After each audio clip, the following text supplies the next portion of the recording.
Now I'm going to try to make my first portable wood gas burner. The two cans that I chose are a drum tobacco can. A friend of mine still rolls his own smokes, an old hippie. So he has some of these cans for me. And the other is just a tall soup can. And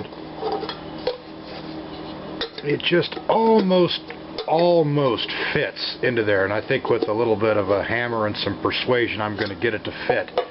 You notice it's already got an extra wide lip all the way around on that drum can, so that's why I chose that one. First thing I'm going to do is take my firebox or the fire can, and I'm going to drill small holes in the bottom for air, and then I'm going to drill some larger holes around the bottom here for air as well.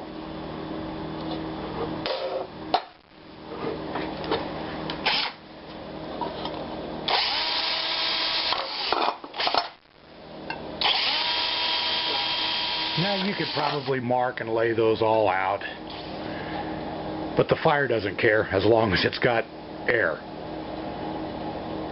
Might add a couple of more, but then next we're going to go ahead and put some holes around the bottom, a little bit larger around this bottom ring, and I'll probably use that first grooved lip as my guide.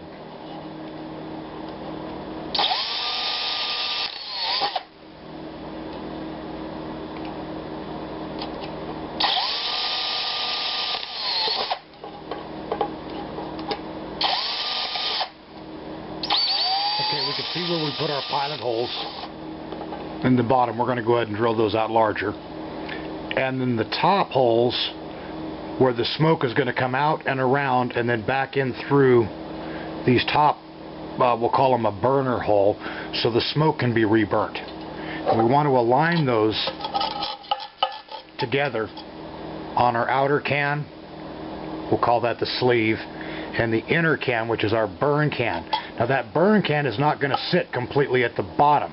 It's going to be elevated just a wee bit. So this top row of holes has got to be under this lip. See how they line up there?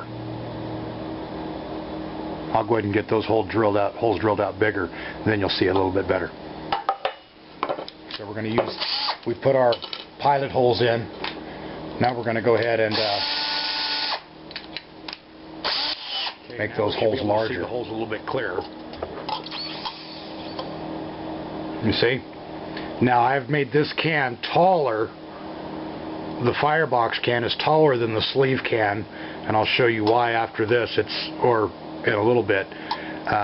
It's going to be my pot stand. Now we're also going to need to put some air holes in the bottom of our sleeve. So let's go ahead and get some air holes. You can see we put some air holes in the bottom of the sleeve can. Remember, holes in the bottom of the fire pit can or the firebox can.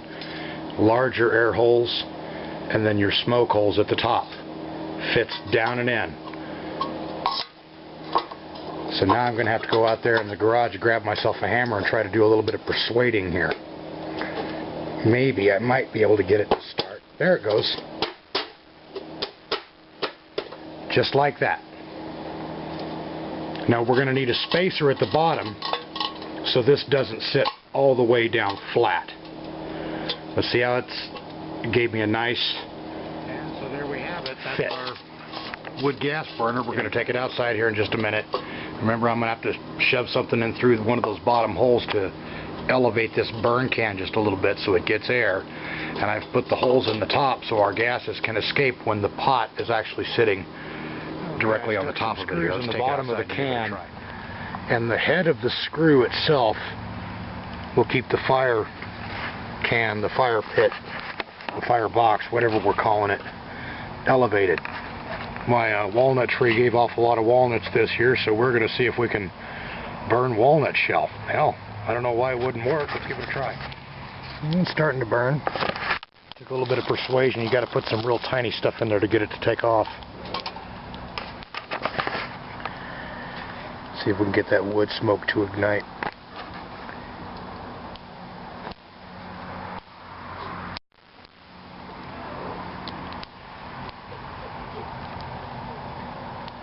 And you can see it coming out through some of the burn holes. As soon as we get it going good, we'll put a cup of water on there. Yeah, it's burning out through those vent holes. Maybe put a little bit more fuel on there. Get my camera bag out of the way. And see if we can boil a pot of water. And there we can see it's actually flaming up into there, but I've got some smoke coming out. Not a whole lot. There it is. There, we've got the pan set down on there. See the flamage. And see what she does. Our water's starting to bubble just a little bit, heating up. It's about a cup and a half, maybe 2 cups of water in that. Hard to tell. Yeah, maybe about a cup and a half.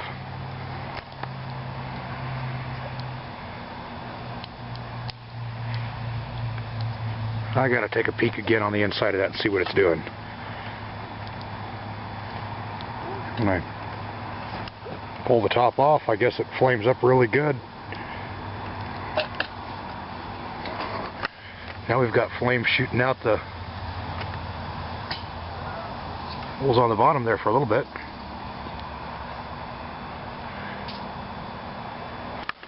Boil.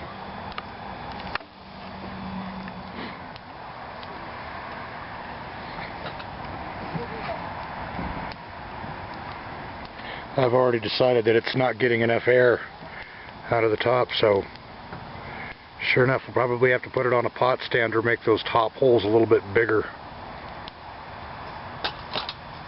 Because it's wanting, when I set the pot down, it's wanting to send flame out through the holes. Interesting. But we're pretty close to a boil and it's almost getting dark. We've had it on there about 6 minutes, 7 minutes now. But no doubt it works. Probably just want to make those holes a little bit bigger or put some more air holes at the bottom, because it acts like it's starving for air.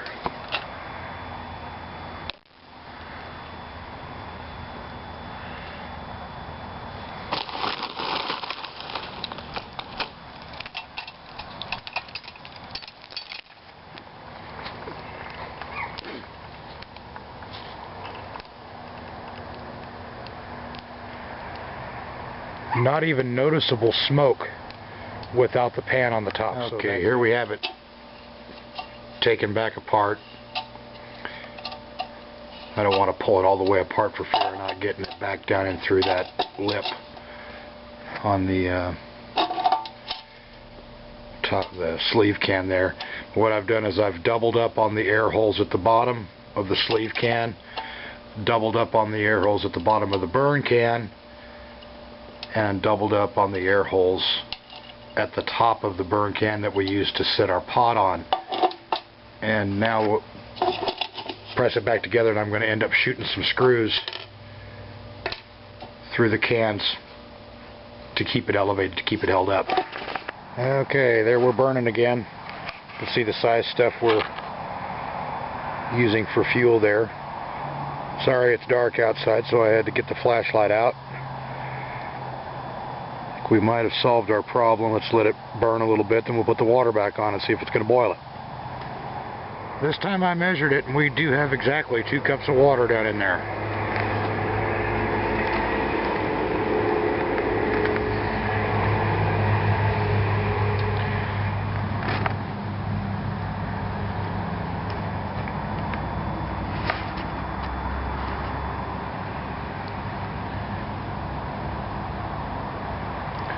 Now, if you can see the screw there or not, but I've got, yeah, we can pick them up. Screws all the way around, shooting into both cans, keeping it suspended.